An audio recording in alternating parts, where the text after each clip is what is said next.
La siguiente es una reflexión motivada por la profunda impronta que deja una gran película. Sin hacer a un lado que se trata de la adaptación cinematográfica de una historia fascinante, no podemos dejar de apreciar el logro que el filme en cuestión representa por sí mismo. En este caso, además de un gran trabajo cinematográfico, nos hemos encontrado con temas y tópicos de sumo interés para nosotros y de profunda relevancia en relación con la conciencia de lo humano, la experiencia más verdadera, desnuda y vital del hombre. Antes de empezar este breve video, advierto que, siendo gentil con todo aquel que tenga la generosa deferencia de verlo y con toda la intención de ser amable con los hábitos y obsesiones que puedan llegar a existir alrededor del ritual de ver una película, en este video se encuentran claras y detalladas descripciones, al igual que puntuales referencias a las secuencias del mismo. Por ello, si usted, amable espectador, prefiere optar por ver primero la película en cuestión, lo dejo a su criterio. Dejo un link en la descripción del video. Como decían los romanos en su derecho, ante la duda, absténgase. Abayay, el hombre sin miedo, es una película argentina del director Fernando Spinner, basada en el cuento homónimo de Antonio Di Benedetto, Abayay. A dicho filme se le considera exponente del género western gauchesco. Abayay también es el nombre de uno de los dos protagonistas de la película. Se trata de un gaucho dedicado al asalto de diligencias, líder de una banda criminal. Entre los integrantes de dicha organización se encuentra el muerto, hombre sin escrúpulos, ambicioso, tendiente al vicio y a la violencia irracional. De carácter irascible, es capaz de llevar a cabo las peores atrocidades a costa de los que le rodean. Al principio de la película podemos ver cómo este último se confronta con su líder, anunciándose una lucha de poder que dará orden y sentido a la película. Confrontado con la autoridad del muerto, aparece el otro protagonista de la película, Julián Herralde. Originario de la ciudad de Buenos Aires, Herralde busca cobrar venganza por la muerte de su padre a manos de la banda que asaltó la diligencia en la que iban él, un militar y su padre. Dicha banda era la banda dirigida por Abayay, la cual ya contaba con el muerto como integrante de la misma. Pasan 10 años para que se proponga emprender dicha misión.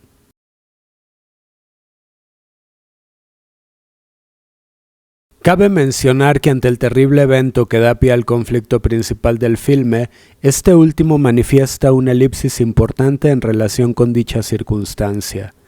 ¿Qué pasó con Herralde después del asesinato de su padre? La película muestra la angustia de Abayay al hacer el descubrimiento en la diligencia del todavía niño Julián Herralde, atemorizado y oculto en el baúl de la misma. El impacto de dicho encuentro y la conmoción del mismo llevan a Abayay a un estado de aturdimiento, una relación de opacidad consigo mismo, estratégicamente evidenciada por el director a través de una fotografía tendiente al esmeril, característico de la disolvencia. La confusión y el desconcierto propios de la compasión manifiestan la pérdida del dominio de sí mismo a través del control de la sensación generadora de una labilidad del cuerpo. Dicha circunstancia determinará un cambio irreversible en la vida de Abayay. Me atrevo a inferir que, a pesar de la lábil lucidez de Abayay a partir de dicho encuentro, podemos suponer que hizo algo para salvar al joven Herralde de su propia banda y que después Herralde hallaría auxilio o la forma de salir de tan vulnerable situación. ¿Qué sería para un grupo de este tipo un niño indefenso? ¿En qué habría sido convertido? ¿Qué habría sido de él? La compasión parece ser uno de los escenarios más lejanos al respecto. Sin embargo, más allá de la colectividad devenida en masa a través de la embriaguez misma de la estupidez, la disolución etílica y social en algunos personajes, clara al principio de la película, parece ser una metáfora de dicha alienación. Parece haber sido posible la escena de la imaginación del sufrimiento ajeno que llevó a Abayay a tal posicionamiento.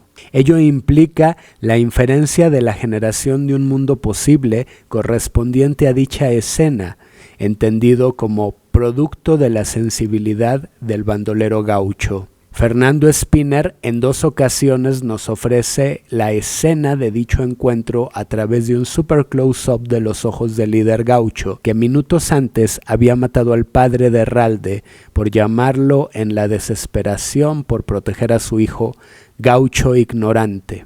Tal estrategia narrativa corresponde con un close-up al rostro temeroso del niño que fue Julián Herralde. El audio de esa escena evoca un recuerdo. Es el sonido de voces desesperadas, entre ellas las de niños. ¿Qué vio Abayay en el rostro de ese niño? ¿Qué vio en los ojos de Julián Herralde cuando tan solo era un niño indefenso? Probablemente nos atrevemos a inferir al propio Abayay en una circunstancia parecida. Quizá alguna acontecida durante la infancia del gaucho convertido en asesino y asaltante de caminos.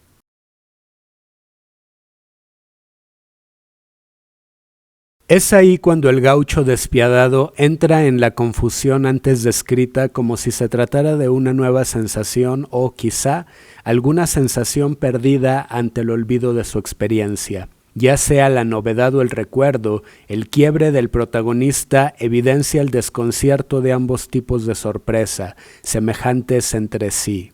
Un aturdimiento que lo debilita, volviéndolo lábil ante la voluntad de sus propios compañeros y subordinados, entre ellos el muerto, quien ya está harto de la dirección del antes implacable e indolente gaucho. En este último podemos inferir una disposición al sacrificio subsecuente, demandado por un cuerpo dispuesto a la dominación de la debilidad de su propia compasión.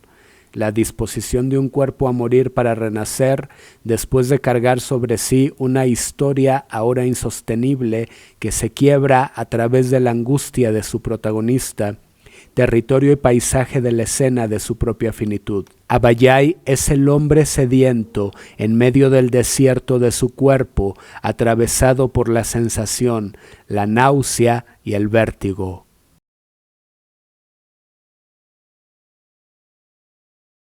Detengámonos un momento en un elemento importantísimo de la película. Antes de ser asaltados, Herralde, su padre y el militar que los acompañaba cantaban en la diligencia la Marcha de San Lorenzo. Dicha marcha fue compuesta en honor a la batalla que ocurrió en dicha población durante la campaña militar de José de San Martín, ocurrida en el periodo del proceso de independencia argentina. Dicha batalla fue considerada el bautismo de fuego del Ejército del Libertador criollo. Esa marcha también será cantada por el muerto años después, mientras se rasura y durante la secuencia en la que va hacia las orillas del pueblo, del cual se ha convertido en gobernante al haber asumido, podemos inferir al tratarse de un pueblo sin ley, cuyo pasaje evoca el origen mismo del mundo, un puesto policíaco militar bastante impreciso. El muerto es una extraña clase de autoridad totalmente vertical de la región. No perdamos de vista este elemento, más adelante será obvia la relevancia del mismo. Dicho lugar es conocido como la malaria, una enfermedad, un pueblo enfermo de sí mismo. Podemos adelantar, prometiendo tratar de evidenciarlo, que se trata de un pueblo enfermo de su propia indolencia, la cual los ha condenado a la esclavitud de su propia corrupción a través de su propia negligencia. Por otra parte, en relación con Argentina, estamos ante una nación que lleva para entonces décadas constituyéndose y que parece no acabar de hacerlo.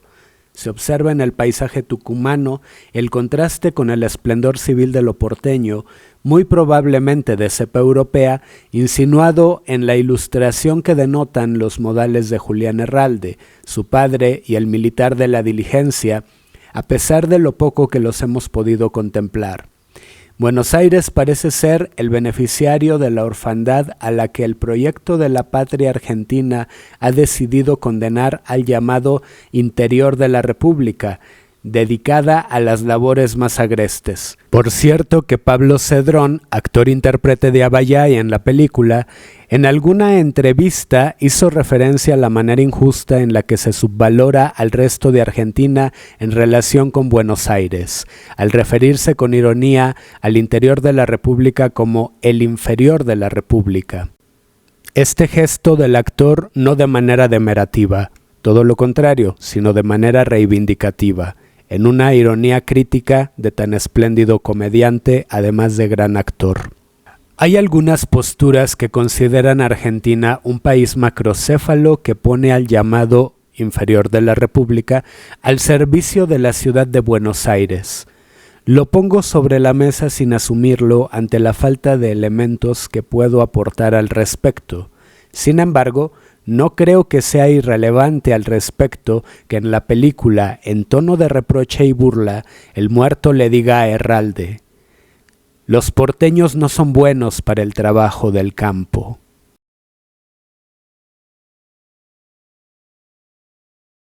Abayay, minutos después del asalto en el que es sometida la familia Herralde, cae en desgracia al ser traicionado por sus propios compañeros, quienes reconocen su tedio, su cansancio, al grado de yacer bajo de guardia.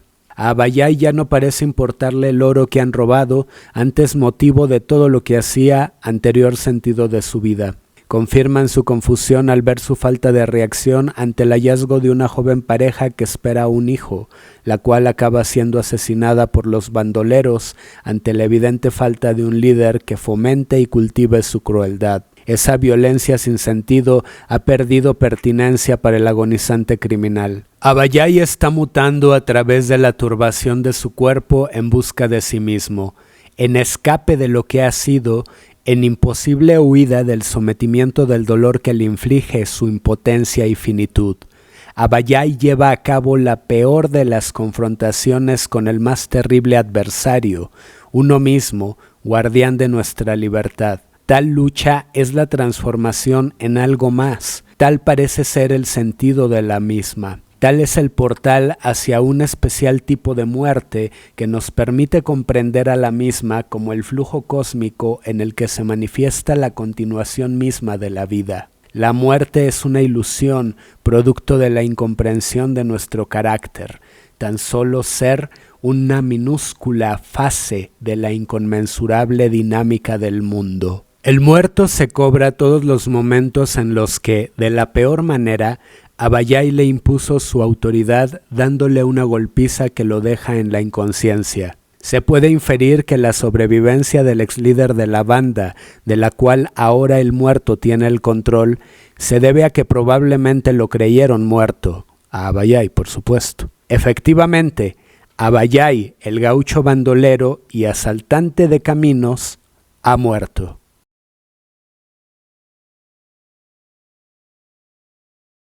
Abayay recobra la conciencia mientras pasa cerca de él una peregrinación de católicos devotos dirigidos por un cura. Alcanza a oír el discurso del mismo a la distancia. Abayay está cerca de un río del paisaje tucumano. Se disponía a tomar agua del mismo antes de ser asaltado por sus propios compañeros. Quizá aquello fue el gesto de un cuerpo sediento en busca de la redención de un bautismo interior, capaz de apagar el fuego de la noche y sus amenazantes opacidades, manifiestas en el nublamiento mismo de la vista fatigada por la luz del sol. Febo, ojos de Dios, motivo también presente en el filme, al igual que Febo es mencionado en la antes referida Marcha de San Lorenzo. Abayay conoce al sacerdote de la procesión. Este último le habla de los anacoretas estilitas.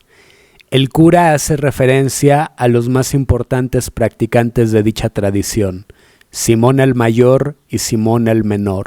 Ambos dedicaron su vida a venerar a Dios en la cima de una torre, ya que en la tierra habían pecado. Pretendían acercarse a Dios con dicho gesto.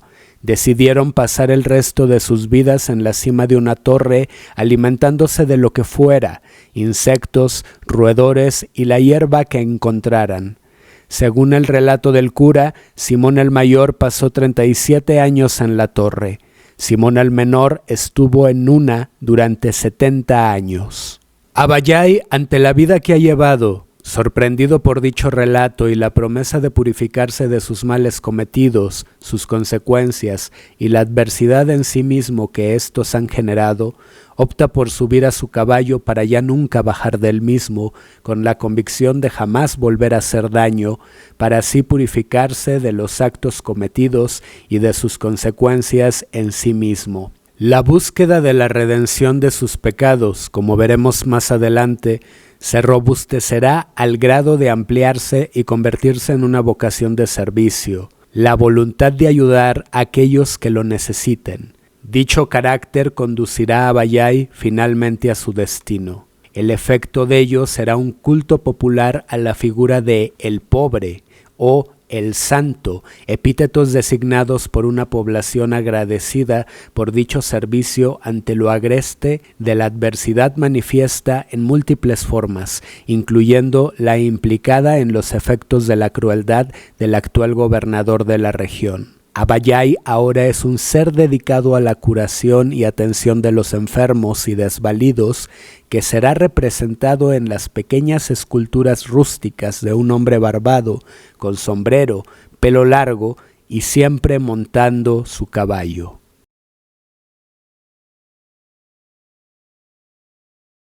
Es tentador pensar que la redención nos permite escapar del pasado, huir o por lo menos alejarse del dolor de lo que fuimos, inaugurando de tal forma una nueva vida. Sin embargo, eso sería huir de la responsabilidad de lo que hemos hecho, como si pudiéramos renunciar a sus consecuencias.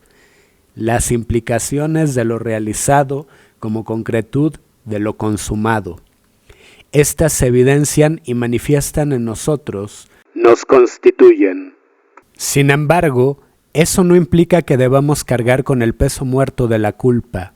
No hay cabida para ello en el cultivo verdadero de la conciencia de nuestra biografía, el trayecto vital de nuestro querer y el drama en el que se ha concretado, que entraña la plena voluntad de hacernos responsables de nosotros mismos, debido a que tal decisión nos exige la misión de intentar el logro de una comprensión de lo que hemos sido como aquello pasado que nos constituye y de lo cual somos responsables ante el porvenir.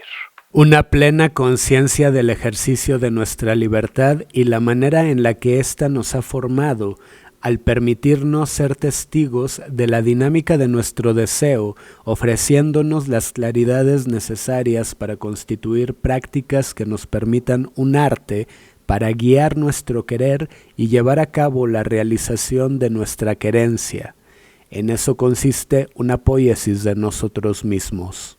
Hago este preámbulo para adentrarnos al momento definitorio del filme. La redención como búsqueda de justicia con nosotros mismos es hibris. La hibris aspira a la justicia, que significa la realización de nuestro deseo como realización de la convicción de aquello que creemos verdadero y por lo tanto justo para, en y desde nosotros mismos. Esta última justicia es una justicia del mundo y en el mundo, ya que corresponde con nuestra forma de vida, una forma de vida justa como habitación del mundo. De tal justicia con uno mismo depende nuestra alegría y por lo tanto, en tanto que bienestar, una forma de habitar el mundo de manera justa, con justicia.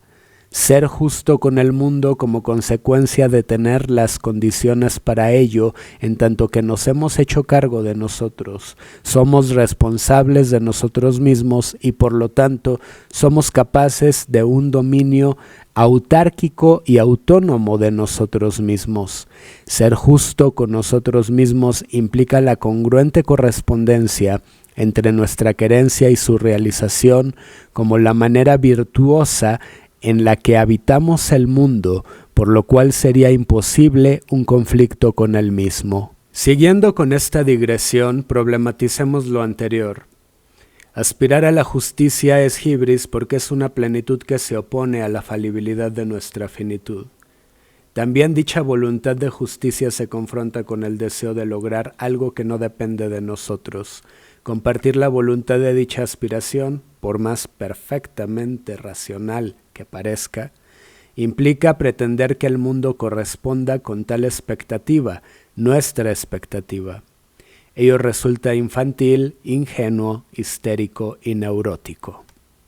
El ser humano hace de su vida un drama por el conflicto que implica la falibilidad de su deseo, manifiesto en la tensión entre el bien común, valga el pleonasmo, y nuestros intereses privados.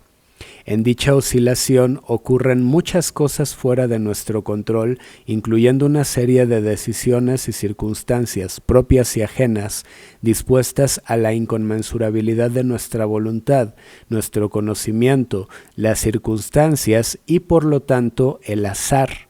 Sin embargo, y por lo tanto, nos es constitutivo aspirar a la justicia como resultado de dicha tensión y por lo tanto como el elemento central del drama y conflicto capaz de hacer del sentido de la vida un objeto de reflexión y una manifestación desde y de, respectivamente, la escena de la condición humana. Si no fuera así, no existiría la disputa por la verdad en la que la filosofía consiste. En ello se manifiesta la relevancia de la justicia en la vida de los hombres, correspondiente con la hibris como manifestación del physis en nuestro carácter. Paradójicamente, dicha justicia entraña en la plenitud de nosotros mismos el carácter trágico de nuestro destino como afirmación de nuestra vida hasta la muerte. Nuestra plenitud yace en que la realización de nuestro deseo nos mate en la honesta voluntad de decidir ser lo que queremos ser a pesar de todo, incluso a pesar de lo que supuestamente es mejor o más conveniente para nosotros.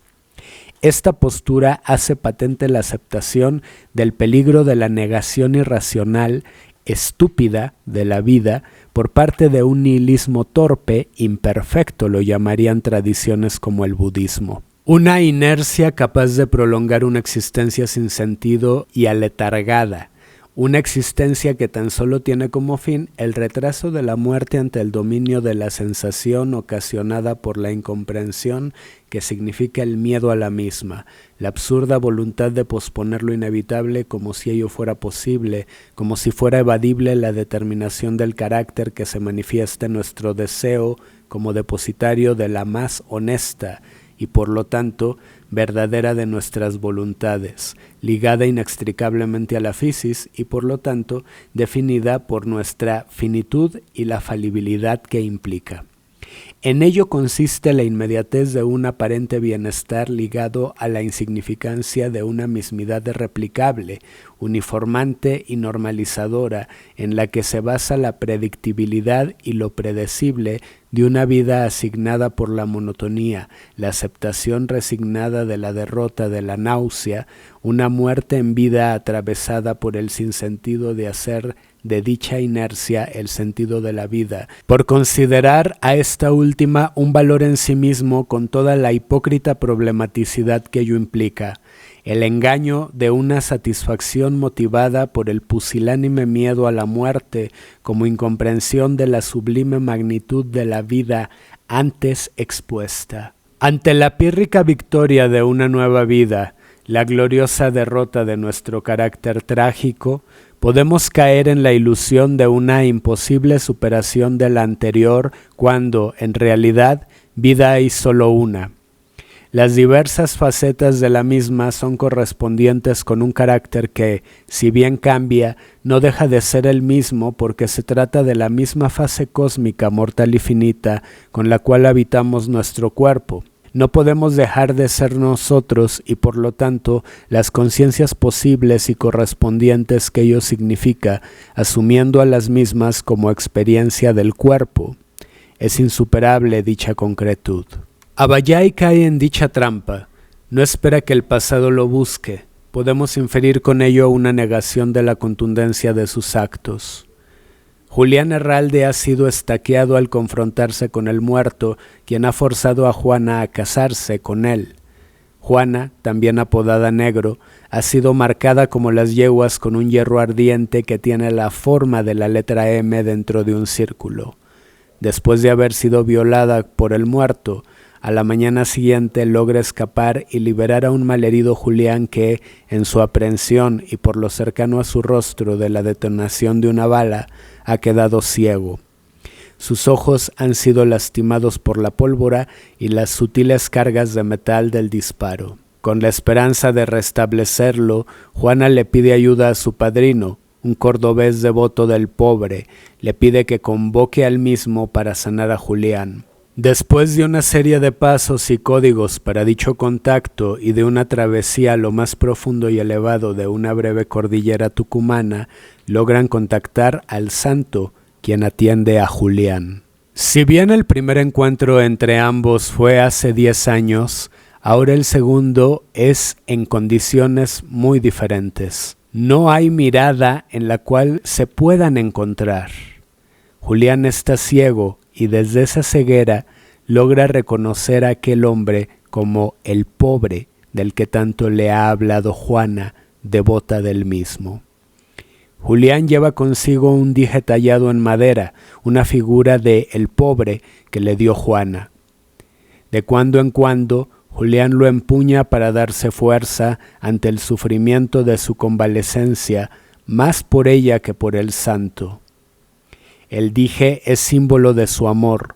Lo podemos apreciar en la manera en la que Julián lo besa cuando Juana se lo pide. Julián en dicha secuencia no deja de verla. Juana, después del gesto de Julián, inmediatamente besará el dije del mismo lado en el que se posaron los labios de Julián. Entonces es el pobre.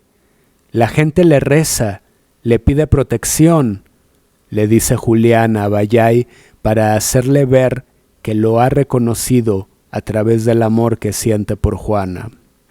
A pesar de lo anterior, Abayay ve los dibujos de Julián, quien ha retratado de memoria los rostros de los asesinos de su padre, el rostro de cada uno de los integrantes de la banda que lo mató.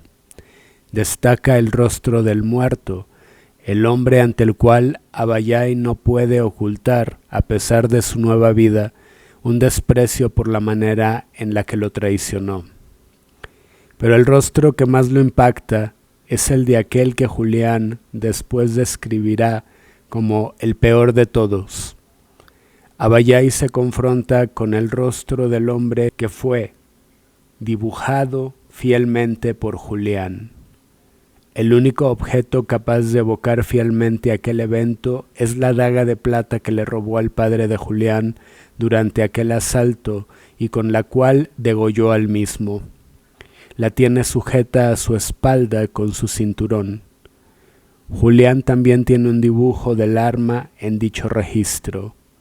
Abayay acaba de reconocer en él su crimen. Consciente de la inminente recuperación de Julián, Abayay deja solo al chico en la montaña para que concluya la misma, la cual sucede con la brevedad del lapso entre un día y otro.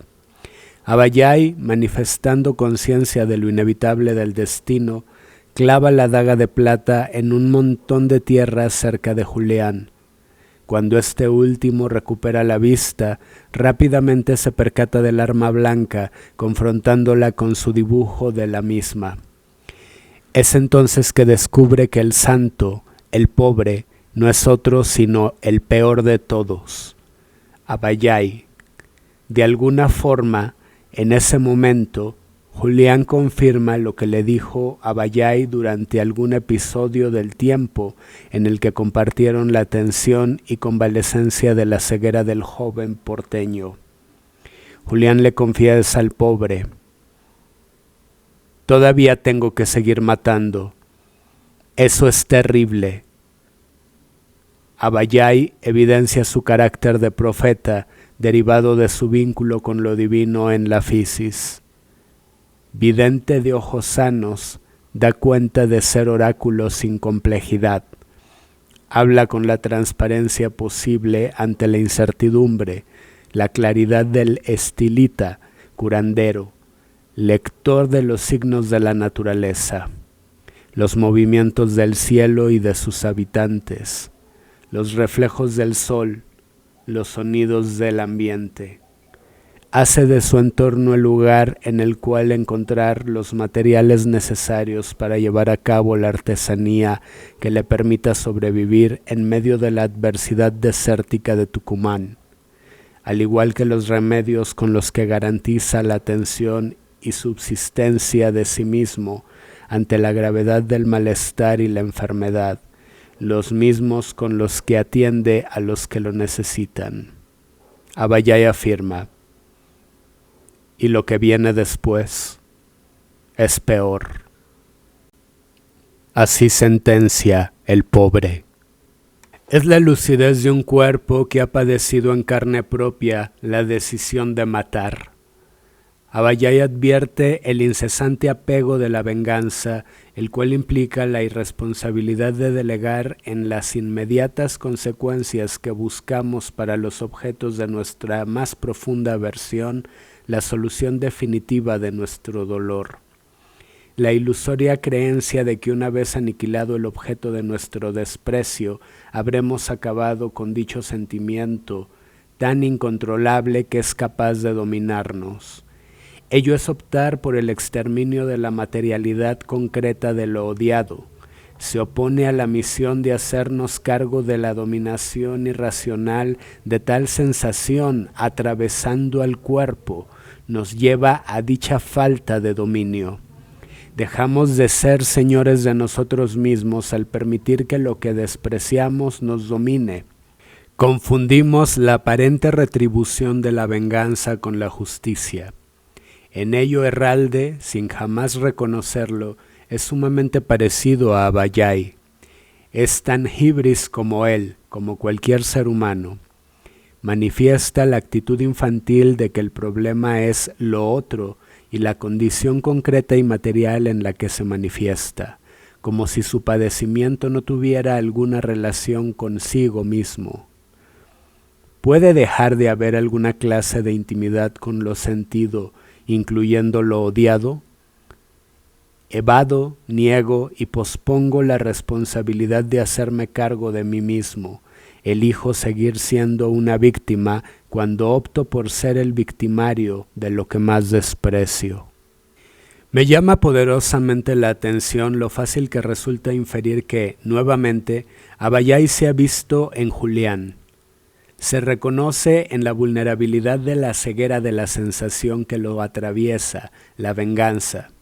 Sabe que una vez que matas para vengarte nunca dejas de hacerlo porque siempre estás evadiendo, negando y posponiendo el hacerte cargo de lo que sientes, el hacerte responsable de tu vida. Probablemente por tal rencor sedimentado, Abayay mató al padre de Julián. Ante el angustiado insulto de este último, como preámbulo del degollamiento de aquel hombre porteño con su propia daga de plata, el gaucho le dijo: «Le voy a mostrar cómo firmamos los ignorantes». Julián ha hallado a quien cree su enemigo principal sin saber que éste realmente es sí mismo. Como cuando era niño, como en aquel primer encuentro, Julián se ve a sí mismo en Abayay. Ve a aquel niño que, al igual que su padre, fue víctima del gaucho que mató a este último. Lo ha encontrado, ha dado con el peor de todos. Cree que acabar con él es acabar con su dolor. Evidentemente no es así. El único dueño de su dolor y por lo tanto responsable único del mismo es él, Julián Herralde.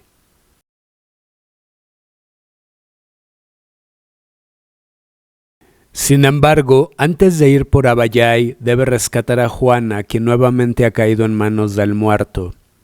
Juana, estaqueada como lo estuvo Julián, reza por un último milagro a el pobre para salvarse y reencontrarse con Julián. El milagro ocurre.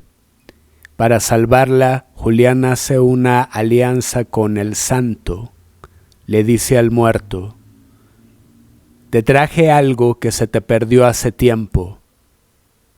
El pobre está atado encima de su caballo.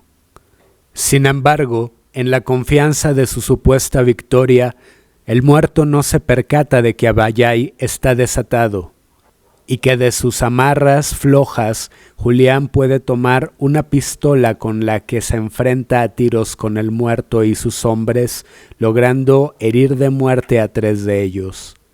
Abayay, antes del tiroteo, corre maniatado y montado en su caballo, cumple su promesa de no volver a hacer daño y se va sin matar a nadie. Julián intenta tomar un caballo. Las patas traseras quedan atadas por la boleadora de un gaucho aliado del muerto. Van otros hombres del muerto contra él. Logra arrebatarle a uno un cuchillo, hiriendo a 2 de gravedad y dejando a otro tuerto. Toma a otro de rehén y le quita la pistola. Empieza un nuevo tiroteo donde logra acabar con el resto de los hombres del muerto. Herralde usó a uno de ellos como escudo humano, recibiendo todas las balas que le tocaban al porteño. Asumamos que eran pocos hombres los que estaban en escena a favor del muerto. Si bien suena un poco excesivo lo ocurrido en la confrontación, concedamos esta licencia poética como parte del género western, en este caso un western gauchesco. Me parece necesaria esta digresión, quizá no tanto para el espectador de este video como para mí, con el fin de ser justo con la muy estimable calidad de la película. Probablemente tal sea el peligro de la descripción de un relato, en este caso, la secuencia de un filme, desmontar al mismo en la unidad de sus elementos al grado de hacer de su explicación el malentendido de la misma, acentuando la insalvable distancia con su experiencia. Ante dicha posibilidad prefiero ser cauto. Sin embargo, a Julián se le acaban las balas. Solo quedan él, el muerto y Juana estaqueada, flotando con el polvo árido de Tucumán. El muerto advierte: «Suelta tu arma y a ese hombre que me estoy poniendo nervioso». Ello lo dice apuntando a Juana con su revólver. Julián obedece y, cuando parece inminente la derrota del joven porteño e imposible, un milagro más por parte del pobre, ocurre nuevamente. El pueblo se cura de la malaria. El pueblo de la malaria se cura. Antes de que el muerto dispare, es atravesado por una bala. Pronto llega otra proveniente del rifle del hombre al que el muerto le robó 3 caballos al principio de la película. Llega otra más por parte del vendedor de ropa que le regaló un pañuelo de seda de la India a Julián cuando buscaba alambre para trabajar en la casa de Juana cuando era empleado de la misma. Después disparó una mujer. Un close-up da cuenta de que un niño lo ve todo. Disparó otro hombre.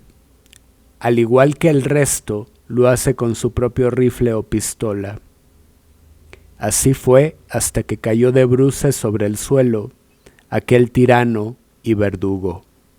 Este fue el último milagro del santo, el milagro que aparentemente no llegó y por el cual pidió Juana. Como vemos al principio de la película, en la secuencia de la pulpería, cuando Julián toma venganza por primera vez y recaba la primera pista que lo lleva al muerto y a Abayay, todo el pueblo era devoto de él pobre.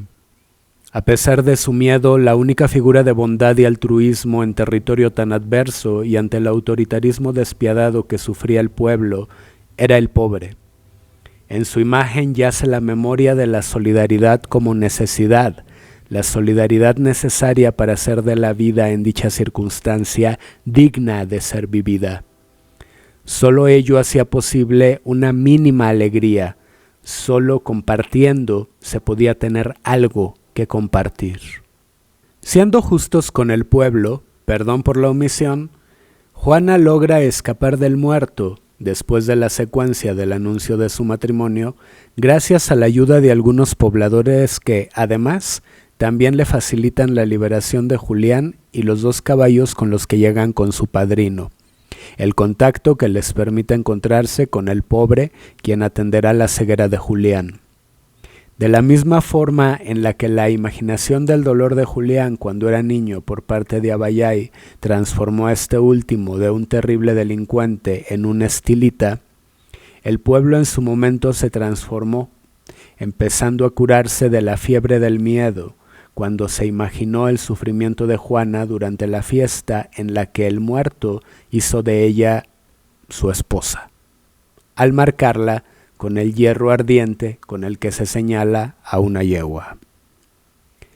Por cierto, como preámbulo a dicha unión, el muerto dio un discurso en el que recordó los 3 grandes valores sagrados de la nación argentina: Dios, la patria y la familia.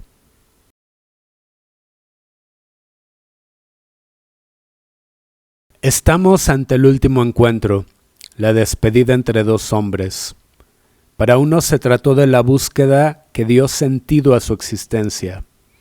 Para el otro fue el principio de una transformación que, sin saberlo, está por consumarse. El destino los ha unido en la misma derrota.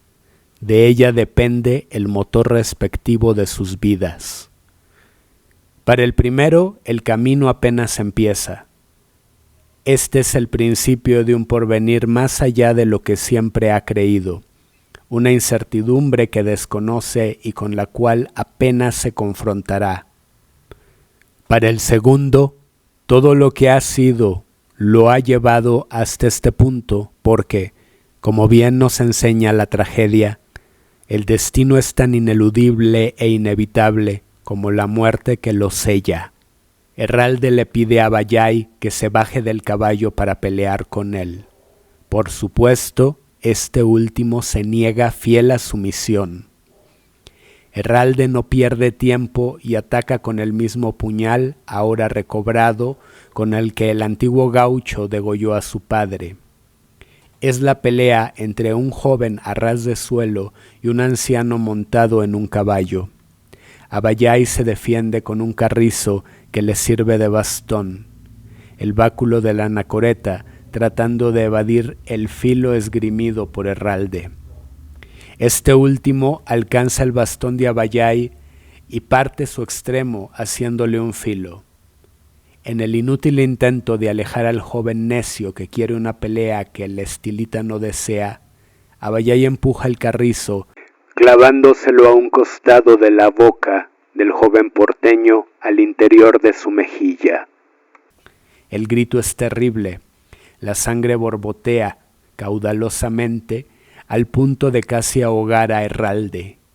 La herida duele a quien la ve, así es de profunda.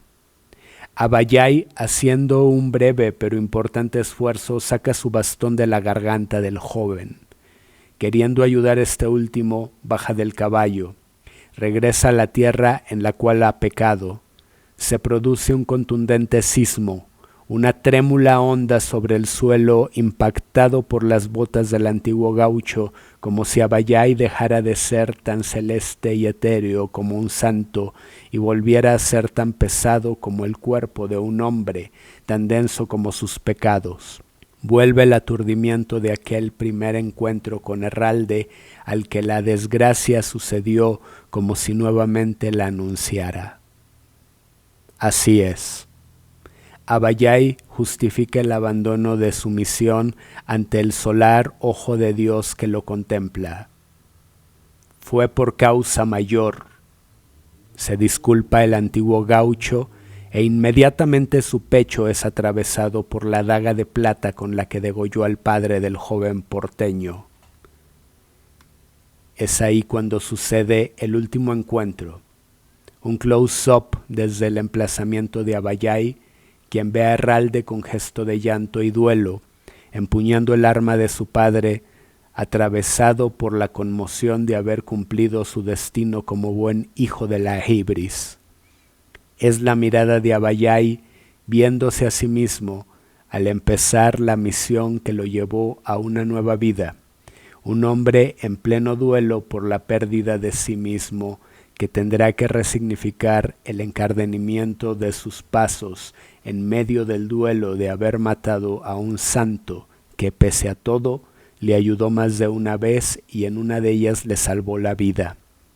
Un santo en el cual, por cierto, motivado por su profundo amor por Juana, alguna vez llegó a creer. Gracias a un plano nadir, nos enteramos de que el desenlace de tal drama, como todo, ocurrió bajo la mirada de Febo. Nada escapa a la misma. Omnia sol temperat.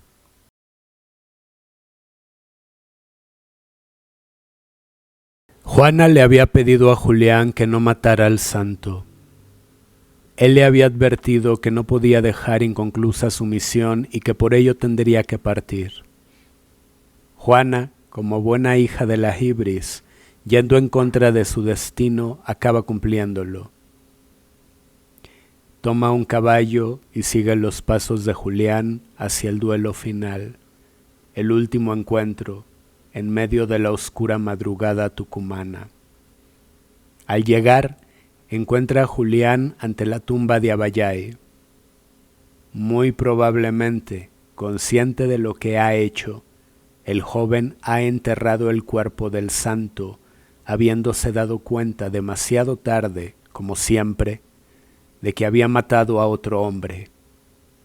Abayay ya no era el gaucho que había degollado al padre de Julián Herralde. Juana, quizá comprensiva o quizá solo feliz de encontrarse con Julián, quizá pensando que éste la esperaba, sonríe al joven. A modo de cruz, la daga de plata yace clavada en el montón de tierra que señala la tumba de Abayay, justo al lado izquierdo del horizonte, mientras bajo el cobijo de su imagen, los jóvenes amantes siguen a caballo su camino bajo el ojo de Febo, que todo lo ve, a través del desértico paisaje tucumano.